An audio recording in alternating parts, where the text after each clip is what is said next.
All right, we are right at 3 o'clock. Susan, are you wanting to share anything, or do you want me to just jump right in?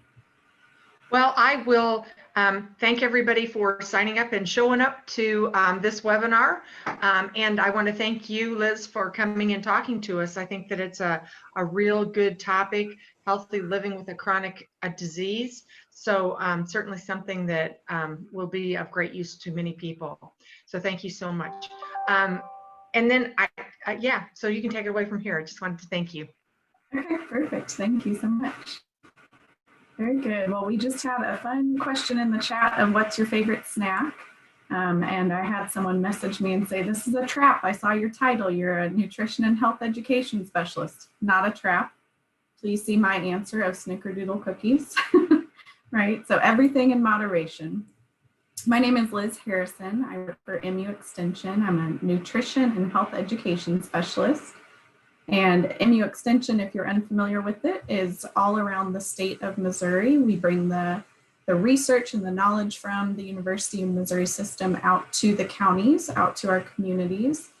And we bring the needs of those communities back to the university for continued research, knowledge, education. So I'm housed here in Boone County, which is where the University of Missouri-Columbia is located.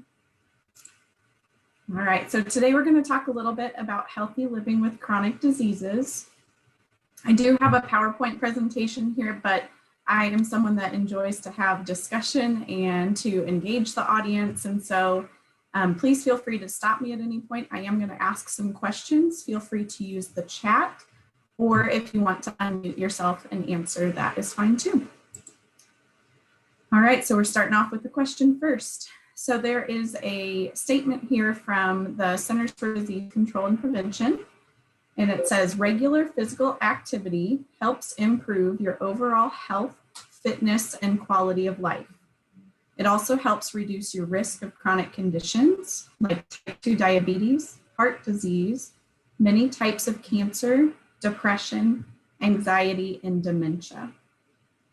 So what do you think? That first statement, especially regular physical activity helps improve your overall health, fitness, and quality of life. Do you see that happening? I have one answer, a couple answers in the chat of true or yes. Not easy, correct?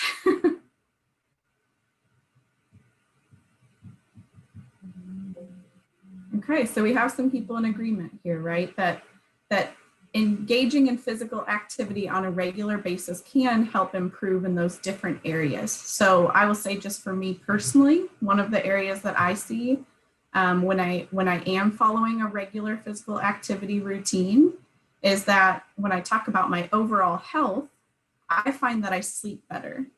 So I have more sound sleep. I wake up feeling refreshed. And so that for me is one specific example of when I see regular physical activity impacting my health. And yes, I'm seeing the comments here that this is hard to implement, right? This is not always an easy thing to do. So we're going to talk a little bit more about this. Okay, so this is our guidelines for anyone in the United States who is an adult. These are the guidelines by the Department of Health and Human Services. So for adults, whether we are adults or even older adults, we need a mix of physical activity to stay healthy. So the recommendation is for 150 minutes per week of moderate intensity aerobic activity. So what does moderate intensity mean? That means that I can carry on a conversation, but I'm probably not going to be able to sing a song while I'm engaging in that type of physical activity. If it's vigorous aerobic activity, vigorous intensity, I'm probably not going to be able to get out more than just a few words. And that recommendation drops to 75 minutes per week. So vigorous activity, which would be something more like running, that would be 1 minute for every 2 minutes of something like walking or gardening, which would be considered more in this moderate intensity. We also have the recommendation, so not just focusing on the aerobic side of things, but we also have the recommendation to get muscle strengthening activity at least 2 days a week. And so sometimes we focus on that idea that we have to get this aerobic activity in, and that's kind of where we stop. But the overall recommendation is to get both of these things. So one of the things that I really like about this campaign is it's titled the Move Your Way campaign. And so if anyone remembers, it used to be that if you were given the recommendations on physical activity, you had a prescribed amount of time that you had to do it. You had to do it a certain number of days per week. If you didn't do 30 minutes at a time, it didn't count. And that's not the case anymore. Any movement is good movement. And any type of movement, right? So I talked about gardening, that's considered aerobic activity. Dancing, playing with children or grandchildren, that can be considered aerobic activity as well. Anything that gets your heart beating faster. And I see in the chat, there's a question about a recommendation on how many minutes for strength training. So my understanding is that there is not a specific recommendation on the amount of time, just that you are doing 2 days per week of activity that makes your muscles work harder than usual, and that you're wanting to focus on full body. So we teach, in MU Extension, we teach a program for older adults and inactive middle-aged adults called Stay Strong, Stay Healthy. And that class is about an hour in length. And that's about how long it takes for us to get through the warm-up, where we start to get our blood flowing through our body, getting that blood going to those muscles, where we do our stretching. We do 8 different types of exercises. And then at the end, we do stretching again. So it takes about an hour for us to get through that full body strength training. So I hope that's helpful to answer that question. Okay, so when we're thinking about chronic disease, which when I say chronic disease, is that something that everyone kind of understands? It's kind of a weird term, right? So this would be things like heart disease, which could include high blood pressure or high cholesterol. It's things like diabetes, both type 1 diabetes, type 2 diabetes. It's things like asthma. It's things like allergies, right? So I have an environmental allergy that impacts the way that I live my life. And I will have that for my entire life. There are things that I can do to help treat it. There are things that I can do to help manage it, but it's not going away. It will never go away. Okay, so chronic disease. So adults with chronic disease have those same recommendations: 150 minutes per week of aerobic activity, moderate intensity, and also the 2 days per week of strength training. Now, I will say the caveat is that depending on what your chronic condition is, you would want to work with your healthcare team to make sure that you're staying within those recommendations based on whatever, what would the word be? Whatever modifications you would need to make to that based on your chronic disease. So the overall benefits of physical activity. So by just doing one activity, right? So if I left the office right now and I went outside and went for a walk and I only did it this one time, I'm going to see lower blood pressure. I'm going to see my insulin sensitivity improve, which means that the cells in my body, which use that blood glucose, they're going to be able to do that more effectively, which lowers my blood sugar. And that whole phrase, all of that is connected with diabetes typically. I'm going to see my sleep improve, my anxiety symptoms be reduced or improved. And there are also some aspects of cognition. So being able to remember something a little bit easier, potentially delaying onset of dementia or Alzheimer's, really building those neural pathways. Now, that's just by doing physical activity one time.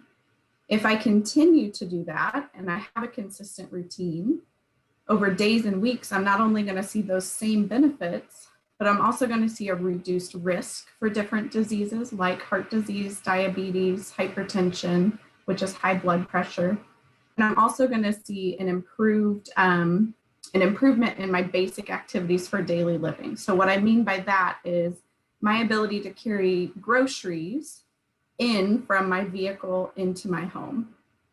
I'm going to see my ability to reach above my head and change a light bulb, or to reach something off the top shelf, be improved, right? And so these are just everyday things that we do with our body. And so physical activity, the aerobic and the muscle strengthening piece of things, helps us to have that daily living.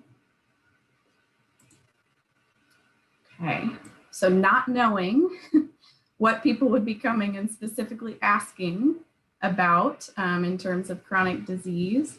There are a couple of slides here that talk about different types of chronic health conditions or disabilities and how physical activity impacts this, right? So this is, again, from the US Department of Health and Human Services. They have these physical activity guidelines. The first edition was put out in 2008. The second edition was put out in 2018. So there is research, there is science that shows that physical activity can lower, especially for cancer survivors, lower your risk of all-cause mortality. It can lower your risk of dying from different forms of cancer. Okay. And then a couple of other ones. So osteoarthritis. This is one that we frequently, as health education specialists, we frequently hear from people in the community of, well, I have arthritis, I can't continue to do physical activity. And there is actually research and science out there and studies that have shown that physical activity, continuing to engage in that, actually helps to relieve a lot of the pain that comes along with different types of arthritis, so that decreased pain. For people with hypertension, again, that's high blood pressure, you'll see a lower risk of increased blood pressure over time, lowered risk of dying from cardiovascular disease. The same thing with type 2 diabetes. So physical activity will actually lower your risk of dying from cardiovascular disease, which often type 2 diabetes and heart disease go hand in hand. The third one here, so people with dementia, by engaging in physical activity, they have that improved cognition. So the ability to think, the ability to remember things. And you see there's a couple of other ones listed here. And so there was a question that was posed to me about rheumatoid arthritis, and the results for physical activity are actually very similar to this first one here for people with osteoarthritis. So rheumatoid arthritis and osteoarthritis, just two different types of arthritis. It depends on how the disease manifests itself. So those same 4 bullet points would be the same for rheumatoid arthritis. Okay, and this one has a lot of words on it, so I'm going to try and summarize it pretty quick. So again, for people with type 2 diabetes, type 2 diabetes is a condition that we see fairly commonly amongst US adults.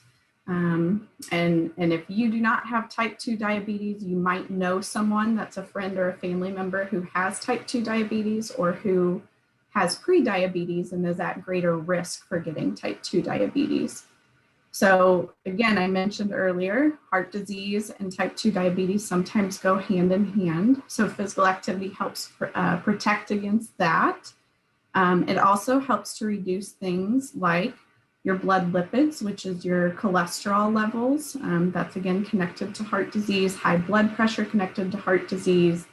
Your elevated hemoglobin A1C, that would be something that would be checked on a regular basis by healthcare providers for people with type 2 diabetes.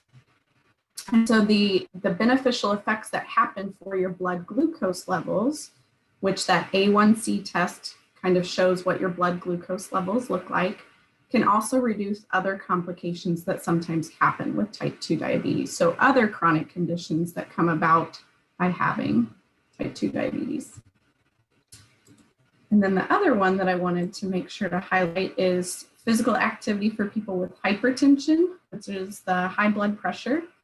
And so this actually says that physical activity, if you remember, that recommendation is for 150 minutes of moderate intensity activity. So the benefits of physical activity are actually so much greater in people who have high blood pressure that even doing just 90 minutes per week helps to substantially lower your risk of heart disease. So anything greater than 90 minutes, the closer you can get to that 150 minutes is awesome. But even doing just 90 minutes of physical activity per week benefits your blood pressure. All right, so we're gonna see if I can get my video to play here. We're gonna watch this and then I'm gonna stop talking myself and see if you guys have any questions, talk a little bit more about physical activity.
Okay.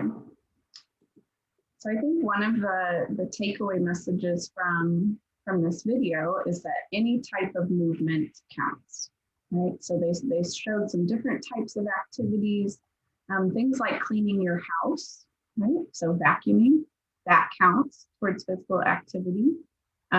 We talked about gardening a little bit, things like raking your leaves. I went out and raked leaves for 60 minutes on Sunday. I didn't expect to be out there for 60 minutes, but there were a lot of leaves.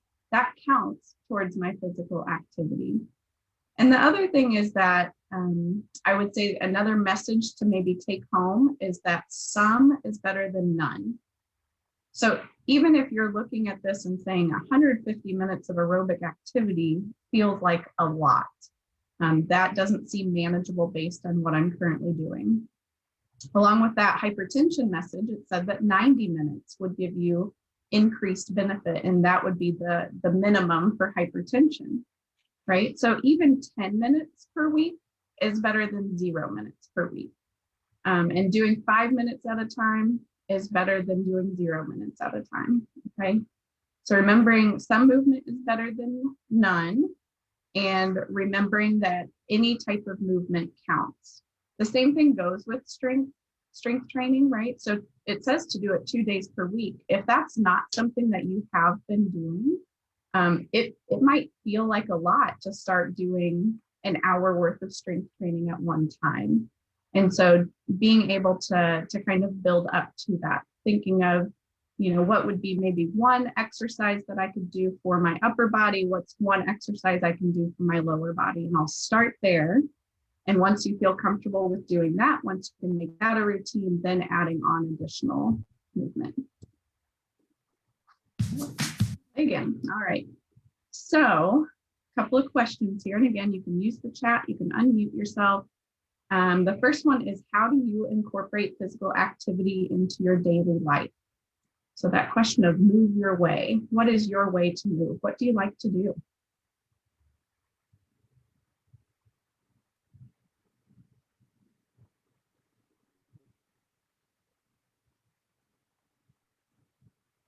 Right, walking dogs, right? So it's a necessity if you have a pet.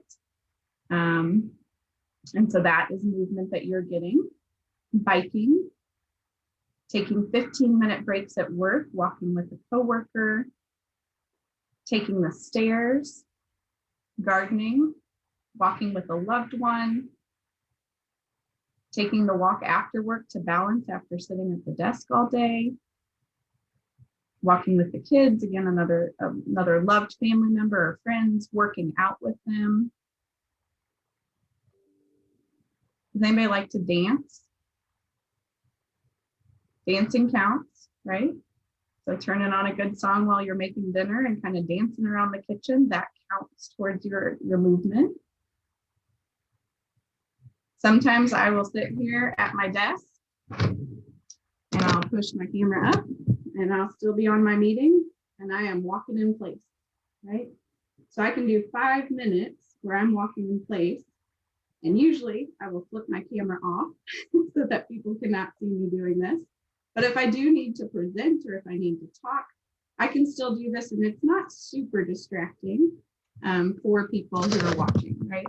So that's a way to get some activity in the middle of the day. Bowling on the Wii, that's another great one.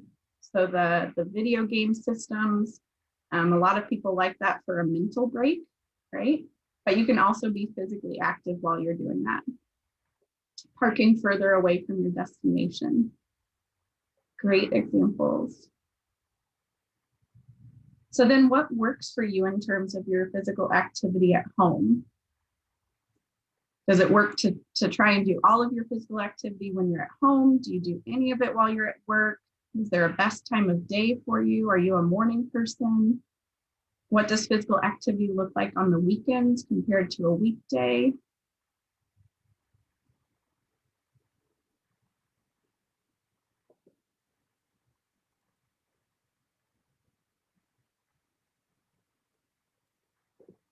Easier before the time change, yes.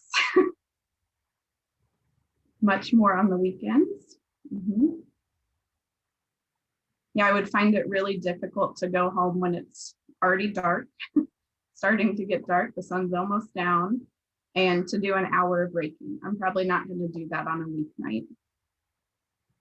10-minute exercise while a family member jumps in the shower. Again, giving yourself kind of that permission. I only have 5 minutes to do something, or I only have 10 minutes to do something. That's okay. You don't have to do 30 minutes or an hour or any set amount of time.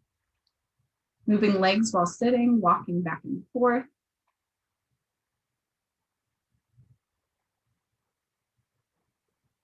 Vacuum over the house every day. Pets in the house help require that, right?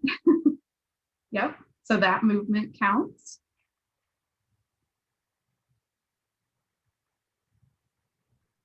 I'll share, I had a community participant in a walking program in week 2 say that she finally gave herself permission, because she liked to walk in the mornings. She finally gave herself permission to just wear her pajamas. She said nobody else was out and her pajamas don't look that much different from yoga clothes anyway. And so she said, you know what? I gave myself permission that I could save that extra step. I didn't have to set out extra clothing. I had my shoes by the door with the socks in them. I would wear my pajamas, put my shoes and socks on, go do my walk, come home, and then get ready for the day. Yeah, so some of us have things I'm seeing here in the chat. not wanting to exercise in front of other people. So having to do that at home, or maybe not feeling comfortable doing that with other people around. And for some of us, easier to do things before you get home. Sometimes our time gets taken away once we get home, right? So I think it's really important to figure out for yourself, and sometimes this takes trial, right? Where we try out different things. We see what is the best time of day. I would love to be a person that gets up in the morning and exercises. That's not me. I've tried it. It doesn't work. I can't maintain it for a long period of time. And so I had to come to that realization about myself. Once I did, I was able to find a better time that works for me. I also have a small child at home. And so I try and, I don't like to be away from him in the evenings because I don't really get to see him much of the day, right? He has pretty early bedtime. And so as a family, we go on a walk as soon as I get home from work. That's a way for me to not only role model that we participate in physical activity, I make sure that I get it in. He likes being outside. We like looking for different things. We live near kind of a nature area, and so he can look for deer. He likes to talk about the bunnies. So just finding what works for you. And when I say that right there of like our family walks when I get home, that's not how I got my physical activity 5 years ago. 10 years from now, that will not be how I get my physical activity. So giving yourself the permission to adjust, right? This had been working for me. This is no longer working. So finding what does work for you. So I hope another message that you're taking away, some is better than none. Any amount counts. But then also this message that even if you have chronic illnesses, that should not prevent you from getting some sort of physical activity, because there are such good benefits for our health. So we're going to shift a little bit, and we're going to talk about nutrition and healthy eating. So there's a couple of things that I want to highlight related to chronic illness in terms of our eating, our nutrition. Right? So 40%, this is a current statistic, 40% of US adults have obesity.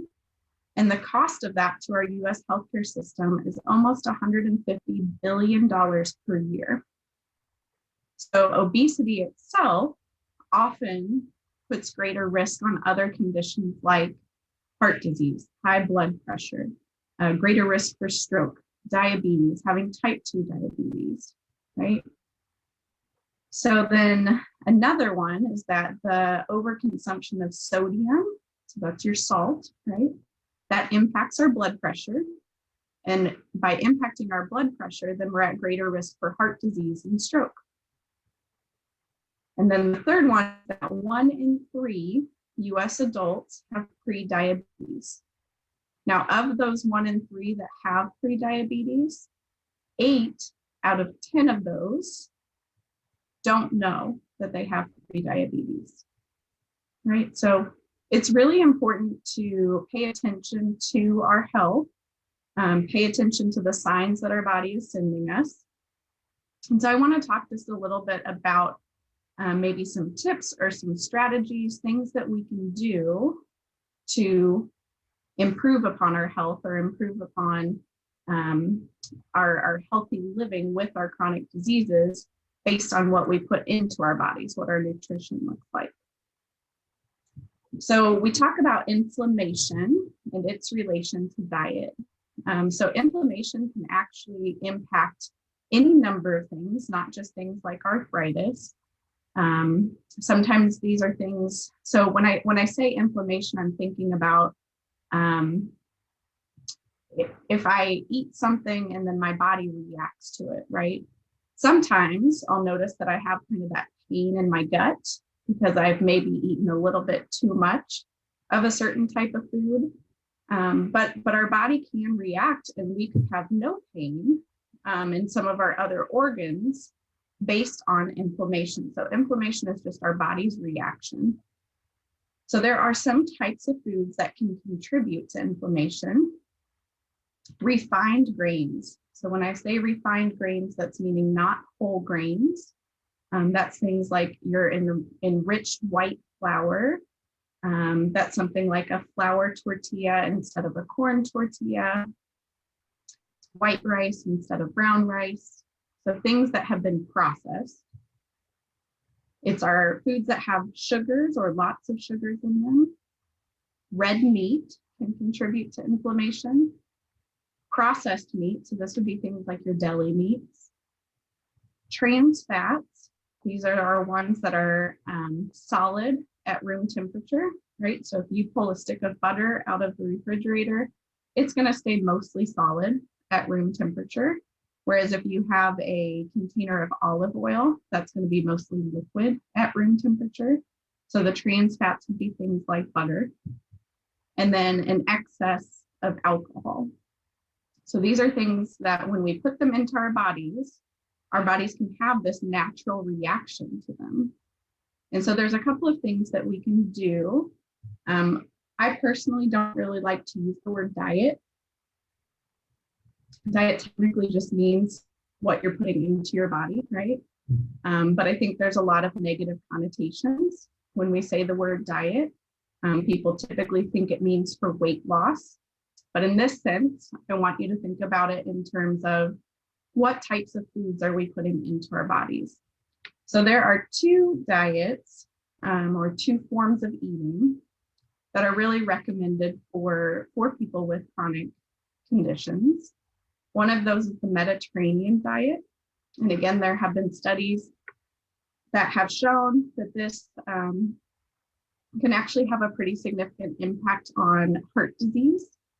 So this is a diet that has mostly healthy fats. So again, these are the ones that are, when we're talking about our oils, we're talking about ones that are liquid at room temperature, so our olive oil.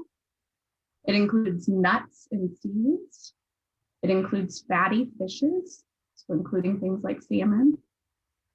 A colorful array of fruits and vegetables. So not just eating all of the green vegetables, making sure you're getting some purples, reds, oranges, yellows.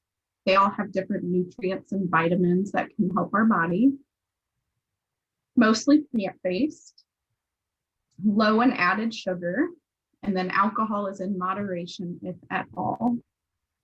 Okay, so that one's the Mediterranean diet. There's also the DASH diet, and this one is recommended by the American Heart Association, specifically for high blood pressure. So DASH, D-A-S-H, stands for Dietary Approach to Stop Hypertension. So it's protective against high blood pressure, heart disease, diabetes, really focuses on reducing sodium in our diet, in the foods that we eat, and then eating a variety of foods that are rich in nutrients. So this is a little chart that looks at if you are someone that is on basically a standard diet, a 2,000 calorie diet, you're going to look at having 7 to 8 servings of grains and grain products. You want to include at least 3 whole grain foods each day. We talk in the nutrition world about having half of your grains be whole grains. Whole grains, again, are things like corn, oats, your brown rice, your whole wheat flour. Okay, 5 servings of fruits, 5 servings of vegetables, 3 servings of low-fat dairy, 2 or less servings of lean meats, so more of your poultry-based meats or fish, 4 to 5 servings per week of nuts, seeds, or beans. So this is where it kind of differs from that Mediterranean diet where they say most of your food each day should include things like nuts, seeds, and beans. And then again, limiting your fats and your sweets. This is a really helpful chart that I like to use when I'm preparing foods, when I'm trying to figure out how much do I serve someone. So portion control, right? So if we look at the palm of our hand, 3 ounces of meat, fish, or poultry is approximately this, the palm, right? Take your fingers off, just the palm of the hand. 1 ounce of meat is your thumb, approximately.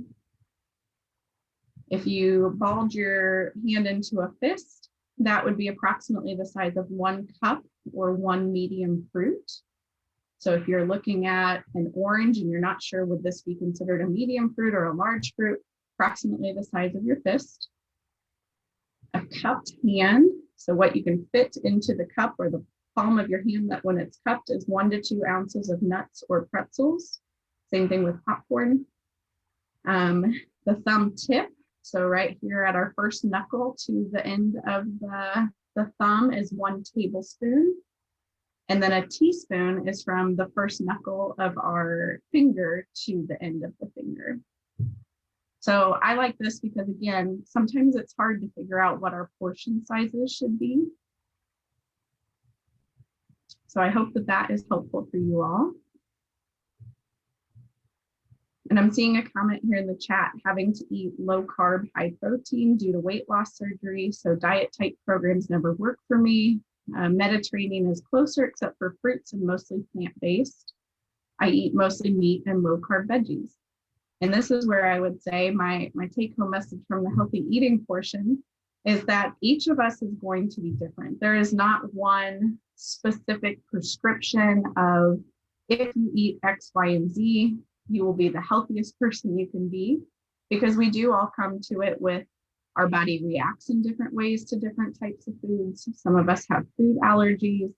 Some of us, due to our health conditions, we have been instructed to either eat certain foods or not eat certain foods. And so really it's going to be important to work again with your healthcare team. You can ask for a referral to a dietitian or to a nutritionist, and they can provide specific recommendations based on what your health status is. So thanks for providing that comment. That's really helpful. Okay. So then a couple more recommendations. This one is from the American Diabetes Association. What can I eat, right? So especially for someone who has been recently diagnosed with diabetes, it may be hard, or it may be feeling like I've been told I can't eat anything anymore, or I have to change what I'm eating. So they have a pretty good handout that talks about different types of healthy food choices. With diabetes, you're focusing a lot on what your carbohydrate choices are. And then, yep, seeing in the chat there, the Crohn's patients can't eat seeds, nuts, etc. So that Mediterranean diet would not be an ideal one to follow to the T, right? This one is the American Heart Association. So this is looking at the different servings of vegetables, fruits, whole grains, dairies, proteins, and oils that you would want to have for heart health. Again, this is not one size fits all. So this is not for everyone to do. But what I would say is overall, the message, regardless of whatever chronic conditions or health problems you may be facing, overall, the recommendation is to look at fruits and vegetables, your grains, and again, trying to get at least half of those being whole grains, your dairy. We look at lower fat dairy, either non-fat dairy, so skim milk, yogurts, cottage cheeses that are non-fat, sour cream that's non-fat or fat-free. Those are going to be healthier for us in the sense of cholesterol levels, right? So we're not adding a lot of saturated fat. Proteins. So there are people who choose not to eat meat products. And there are people that for their health conditions, they cannot eat meat products, right? So there are other sources of proteins. These include things like fish, seafood. It does include things like your nuts, your seeds, any type of beans, legumes, which would include things like peas or lentils. So there's a lot of different ways that you can get proteins.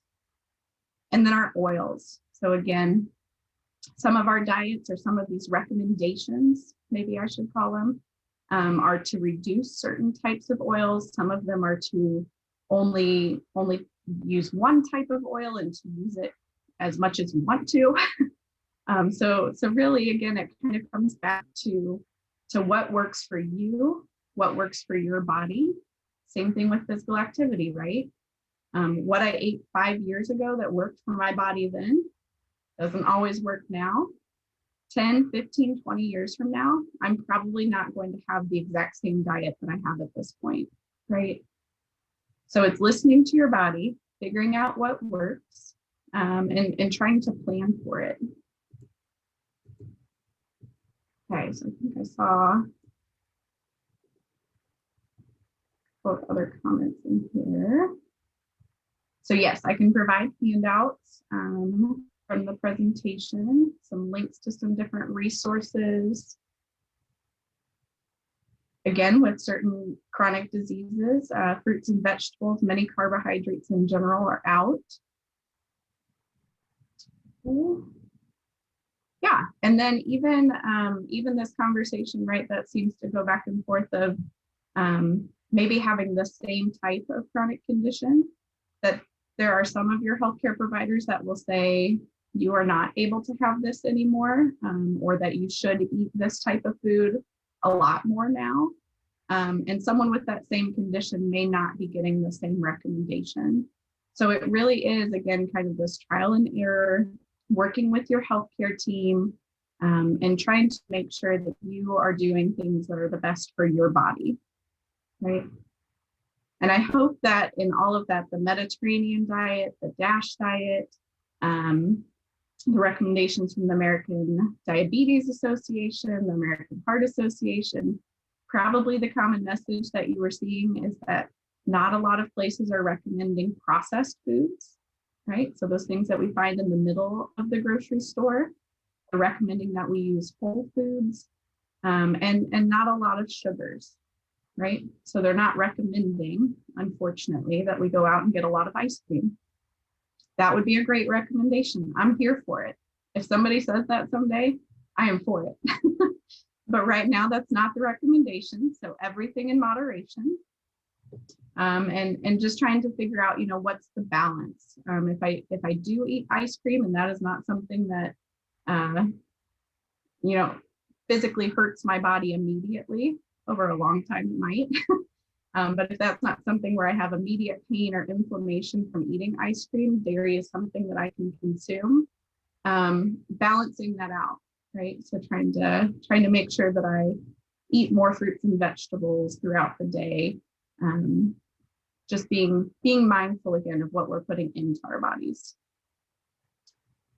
So, and again, yes, research and advice always changes.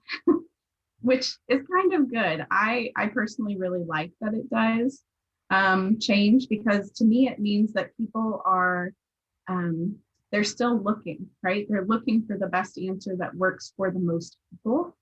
Nutrition as a field is pretty new in the total scope of things. And there are lots of things that people are trying. There are lots of different types of diets. There are lots of different types of ways of eating that people try, so that we get the energy from it, we get the appropriate nutrients from it, but also that it tastes good, that we enjoy doing it, right? There's a certain pleasure that comes from eating. So what would you say are some strategies that you use to make sure that you are eating healthy? And kind of the same question that I asked on physical activity, right? So what works at home? What works for work? Is there a best time of day, weekends?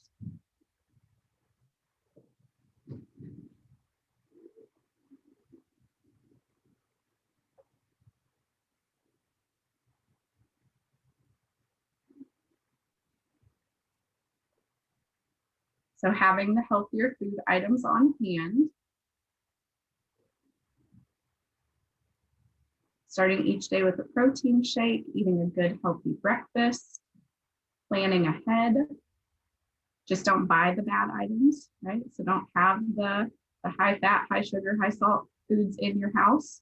Has to be the extra trip that you take then. Yep, so having to stop buying the large bags of Twizzlers, especially when you were working from home.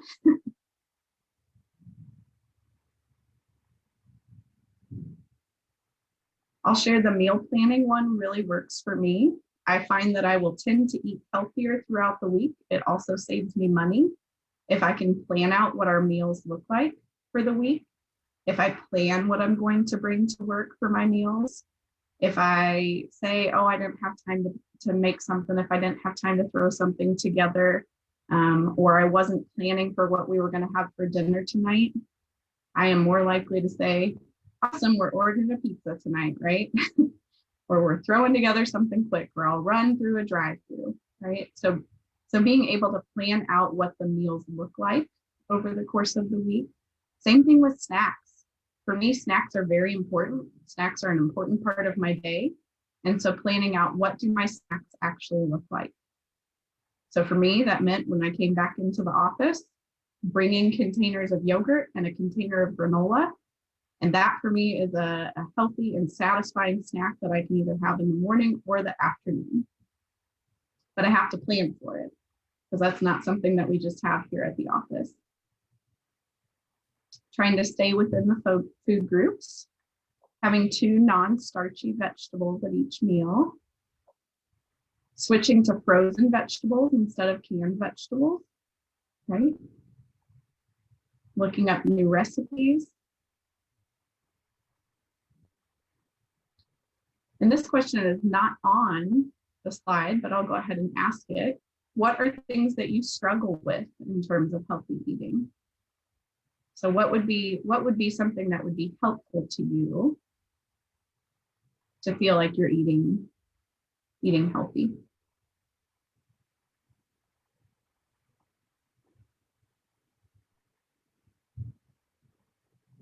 Preparing and prep. Okay.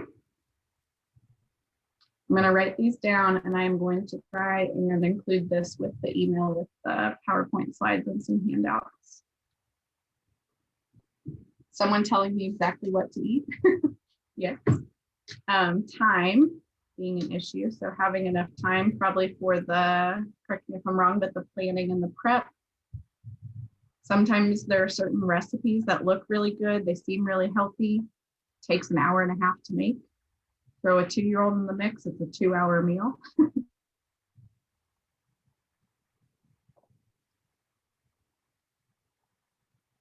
So yeah, family members, whether that's grandkids, kids, partner who wants to have certain snacks. And then if you have it in the house, you're tempted to eat it as well. Okay.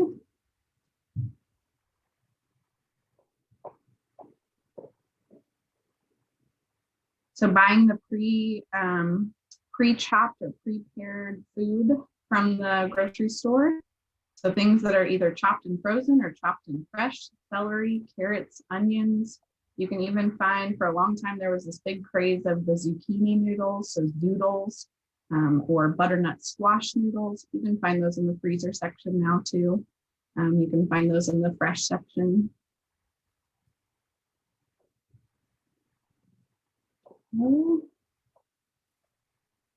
Try air frying instead of using grease or oil. Any other things that people would want me to send along with the PowerPoint slides? I've heard before kind of this need or this desire for recipes when you only have 1 or 2 people in your house. A lot of recipes are built for 4, 6, 8 people, and that doesn't always work for all of us.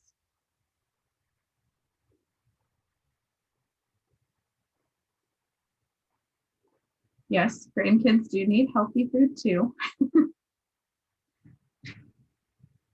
Leftovers, right? So you can use the leftovers if you make a recipe for 4 or 6 or 8 and you only have 2 or 3 people in the house, being able to have leftovers.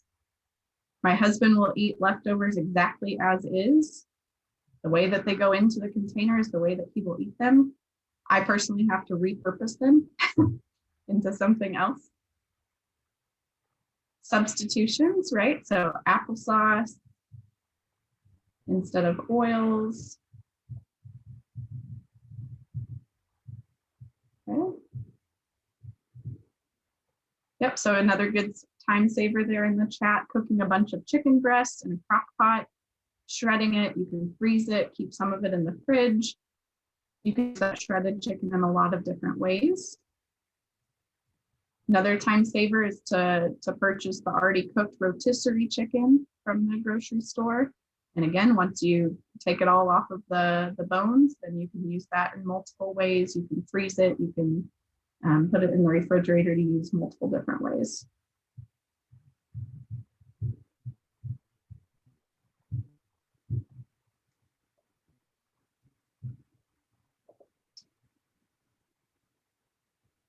So struggling with only liking certain types of foods.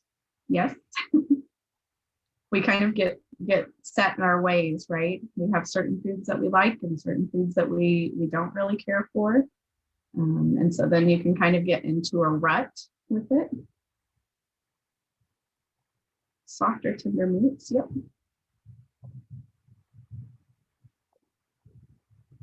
Yep, so the comment here of husband thought he didn't like vegetables, ended up he just didn't like raw vegetables. So I like to talk about that with parents of young children, because when a child is young, they're starting out, right? They haven't tasted a lot of these flavors before. And a raw carrot tastes very different from a steamed or a boiled carrot, which tastes very different from a roasted carrot, where you roast them in the oven. So the roasting process typically brings out a sweeter flavor in some of those root vegetables. Some people have texture issues with a boiled or a steamed vegetable. And some people just don't like the crunch of the raw vegetables, or they taste too watery, right? So trying to think of different ways to prepare those. It does take 10 to 15 exposures to a type of food before you can truly say, I really don't care for this. I try and do that with asparagus. Anytime asparagus is offered, I try it different ways. I can still tell you, I do not really care for it, but I have had it at least 15 times. And so I feel comfortable saying that.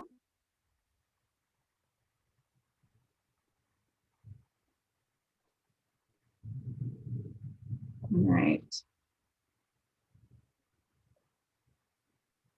Any other questions that anyone has on physical activity, healthy eating, nutrition in general, especially related to chronic disease? If you have a specific chronic disease that you want to ask a question on.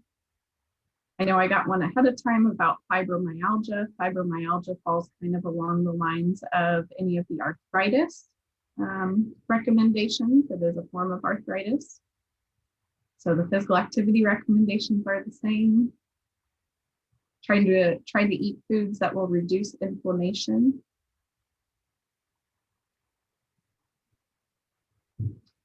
So I will go ahead and put my contact information up here on the screen. Please feel free to email me at any point, or call the office if you have specific questions. If you do find that you're getting into a rut and you just want to ask about that, I'm happy to help. Again, we have extension specialists all across the state. We offer community-based programs, anything from cooking classes, grocery store tours. Right now we're doing those virtually. We have the strength training classes, walking classes. We can pretty much talk on anything. I will not say that any of you have probably walked away an expert today after a little bit under an hour on the topics of healthy eating or how to live healthy with a chronic illness, but I hope I've introduced some new topics for you, new things to think about. Thank you very much, Liz. Yeah. It's always good to have that information again, and the newer information. Like you say, used to be, they said you had to have this much exercise or it didn't count. Now it's like, no, and it seems like nutrition information changes that way too, where there's really good foods and then there's bad foods. Don't eat that. And so it's always good to have what the latest information is. Yeah. Very good. Well, thank you, everyone. Have a good rest of your day. I gave you 5 minutes back, so use that to walk at your desk. Okay. There you go. I love it.